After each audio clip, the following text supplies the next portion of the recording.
Looks like an office. Correct. The facility was designed with a number of private offices.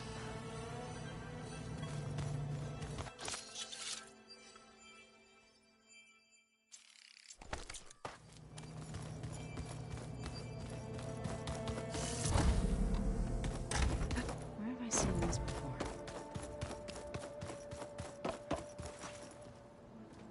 Aloy! Sorry, I didn't mean to startle you. You sure you're okay being alone in here?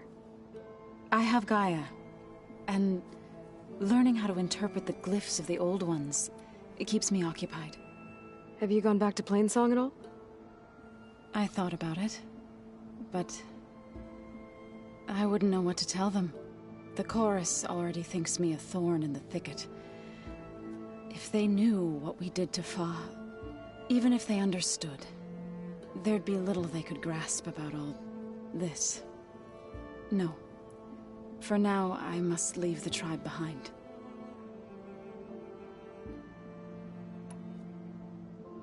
Did Gaia tell you anything about the Zeniths? She did. Though it wasn't exactly easy to believe. To think that there are places among the stars where life can bloom as it does here, it is humbling, to say the least. And heartbreaking, that such life should be bent on destroying ours. You called yourself a grave singer. What does that mean? To all living things an end must come. It is my task to ease the passage. I try to bring comfort, and sing of the renewal that death sows the way for. I've been meaning to ask, what's the deal with you and the chorus? You didn't seem to be on the best of terms. That's what happens when you're the one Utaru who insists on publicly defying them. Twice. When the Carja invaded the Utaru plains, they did more than just attack our villages. They burned our fields, took our people as slaves, and murdered those who were too weak to make the trip back to Meridian. To be sacrificed in the Sun Ring. I was helping the healers back then, as waves of refugees swarmed into Plainsong. The chorus was divided in how to face the invaders. Some saw sense in raising arms. Others believed the dishes would keep us safe, as they had many times before. And while they bickered, I buried the seeds of the fallen. It couldn't have been easy. Seeing your people suffer while the Carja invaded your lands. I come from a small village near Plainsong. My grandmother used to say there was no seed that wouldn't grow there. I moved to the dishes when I decided to apprentice as a healer. When the Red Raids began, I thought about going back. But the injured kept pouring into Plainsong, day after day. So I kept putting it off. One day, I woke up to hear a Carja raiding party had ransacked my village during the night. I rushed there with the healers to help the survivors, but there weren't any left. The smell of burning flesh haunts me to this day. I'm sorry, Zoe. I made it a point to appear before the chorus as soon as we returned, to demand that we take a stand against the invaders. I was denied. So I left to fight on my own. You said you set out to fight the Carja alone? I did. But it turned out I wasn't the only one. News of my disagreement with the chorus spread through the plains.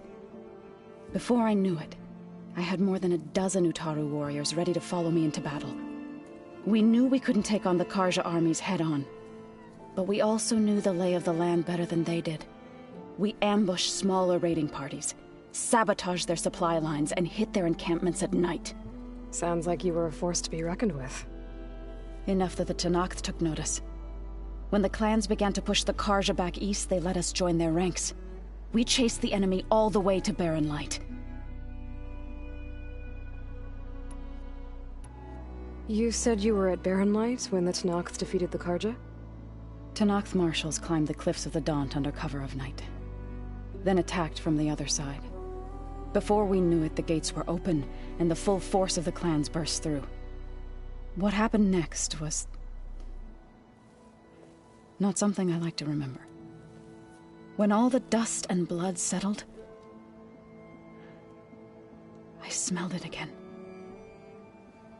The stench of burnt flesh. Our enemies defeated. What was left of my squad returned to the Utaru Plains. I went back to Plainsong. But even as the harvests passed, it didn't feel like I'd truly returned at all. Is that when you became a grave singer? I thought soothing the suffering of others would somehow appease my own. Then you came along and gave me a choice. I could either sing at people's graves or fight for a chance to keep them alive. I'm glad you chose the latter. I was hoping you could tell me more about the land gods. For generations, they provided for us. Seeding and harvesting the fields of Plainsong. Food for all. A miracle of endless bounty. A blessed land, providing sustenance for my people. Until the derangement. They had always enriched the soil, but for several seasons they have glutted it endlessly with mulch. At least now I know why.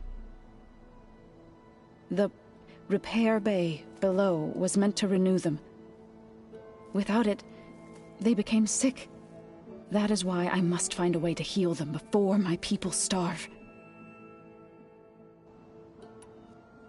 So, how does a tribe like the Utaru manage to maintain the peace with warriors like the Tenakth? By holding them off. When our fields bloomed aplenty, the Tenakth looked upon our lands with envy. But Plainsong's dishes provided sanctuary and high ground to keep invaders at bay. In the end, even the Tenakth saw sense in a truce. The Utaru promised to provide the Tenakth with food from our crops every year. In exchange, the Tenakth would relinquish one of their own, a veteran, to train the Utaru in combat. This custom was abandoned a few years after the derangement. But some veterans still remain in the plains.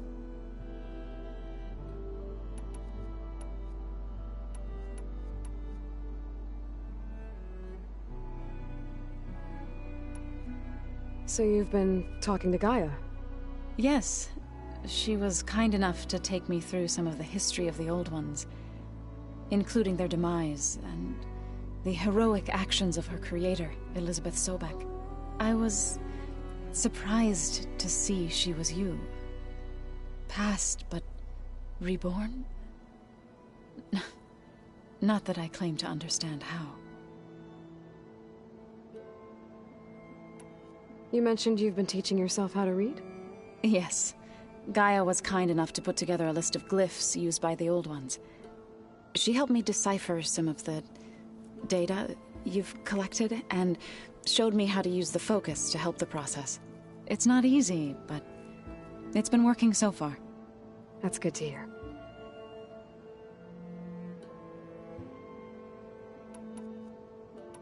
I need to go, but if you need anything, you can contact me through your focus. I'll keep that in mind.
catch the sunlight.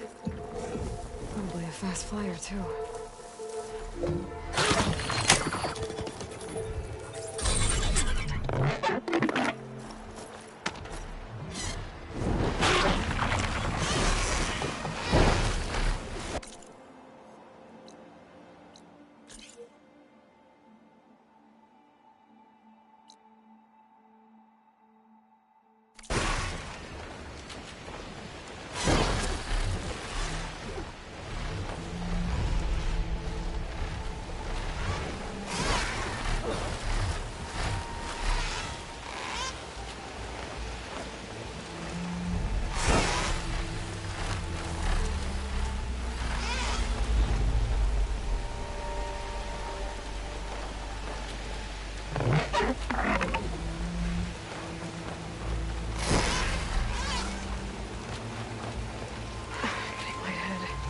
I better head down.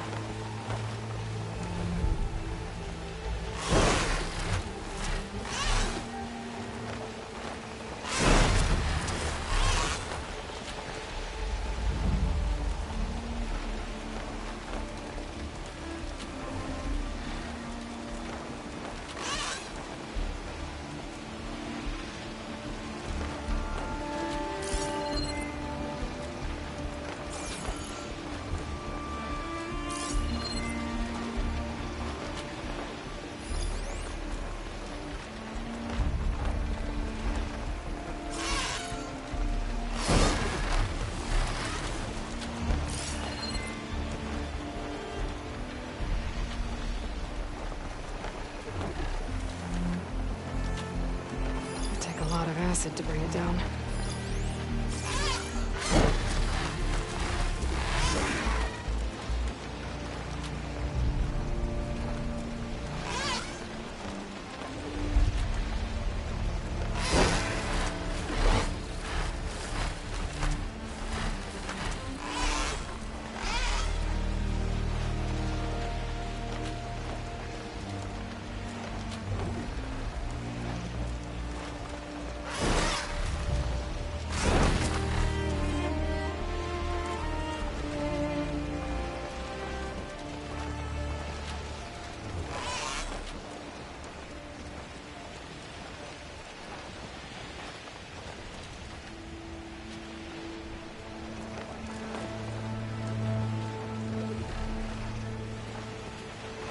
Oh, I can't see a way to climb this tall neck.